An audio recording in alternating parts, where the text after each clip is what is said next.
Salut tout le monde, ici William Degagné, trader de Forex et d'indices. Aujourd'hui, nous allons passer en revue les trades que j'ai pris la semaine dernière qui m'ont permis de faire plus de 800 pips en une semaine. Comme toujours, mon analyse est principalement basée sur l'analyse technique avec une touche d'environ 20% pour le fondamental.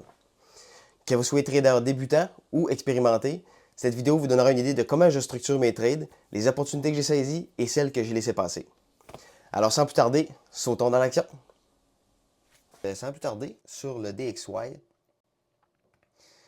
donc, on peut voir là, que sur le graphique journalier, on a le niveau 107 qui a été utilisé à plusieurs reprises. On peut voir ici, ici, ici, ici, ici. Ça a été vraiment un prix qui a été utilisé par le marché. Donc, moi, c'est pour ça qu'il m'intéresse. Si on regarde là, ce qui se passe en une heure, on voit que la semaine dernière, on a eu vraiment une belle impulsion baissière qui nous a fait passer sous le niveau 107. Et puis, cette semaine, en début de semaine, on a eu notre correction.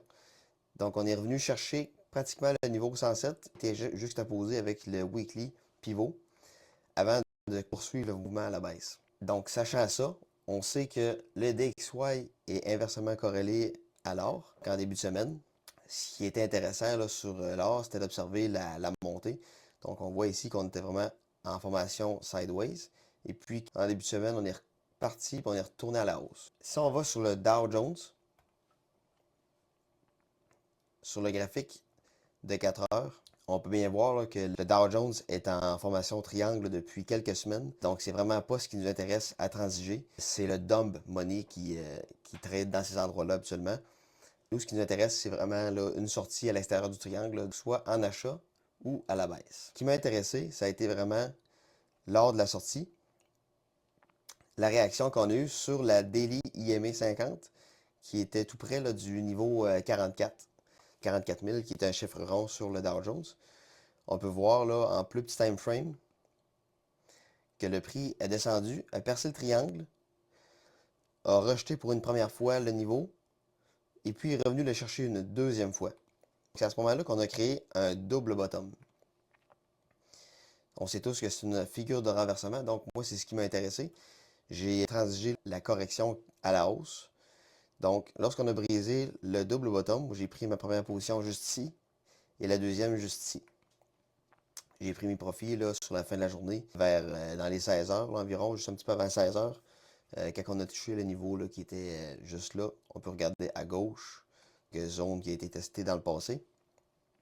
Pour moi, ça a été ce trade-là que j'ai pris sur le Dow. Ça, on va voir PoundCAD en 4 heures. On peut voir que la livre sterling est vraiment dans un mouvement haussier. Ce qui fait du sens parce qu'on a notre DXY qui est à la baisse. Donc, on est dans un canal haussier. Et puis, on peut voir là, que depuis le début de la semaine, qui est juste ici, on a passé par-dessus le niveau 1,7826, qui a été testé lui aussi là, à plusieurs reprises, comme on peut voir. Ce qui est intéressant, c'était d'aller faire des achats dans ces environs-là. Toute cette zone-là, c'était une zone d'achat, donc ici, ici et ici. C'est tous des achats qui étaient potentiels. Et le but était d'aller rejoindre la zone que j'avais identifiée là, au préalable, juste ici. Tout ça à aller chercher. C'est ce qui était intéressant sur PoundCAD. On peut voir là, que quand le prix est touché 1,7980, qu'on a une belle réaction baissière. On est vendredi, on sait qu'on est sur la fin de la semaine. Les grandes banques prennent du profit. C'était réglé pour PoundCAD pour vendredi. Par la suite, en milieu de semaine, je me suis intéressé à la livre sterling par rapport au yen. On peut voir qu'on est vraiment dans des mouvements qui créent toujours des sommets toujours de plus en plus bas. Donc, tendance baissière comme ça. Moi, ce qui m'a intéressé, c'est quand on est venu chercher le niveau 193, qu'on peut voir qui est juxtaposé avec la IMA 50 en daily, ainsi que la 200. On a eu une belle réaction. Par la suite, on a formé un ABC, qu'on sait qui est une figure de continuation. Donc, ce qui est intéressant, c'était d'aller chercher des positions baissières dans ces environs-là, à la sortie du flag et au bris de la zone et du weekly pivot. C'est ce que j'ai fait. J'ai été prendre profit sur le niveau 189,50, qu'on voit qui est un niveau qui a été testé dans le passé. Je me suis pas cassé la tête, j'ai pas essayé d'aller chercher le mouvement complet. Ça a été ça que j'ai pris là sur Pognen. Si vous avez aimé la vidéo, lâchez un like et surtout partagez en commentaire vos analyses. Avez-vous pris des trades similaires aux miens? Aviez-vous une vision du marché différente de la mienne? J'adore échanger avec vous. Alors dites-moi ce que vous en pensez. Sur ce, on se revoit la semaine prochaine pour une nouvelle analyse.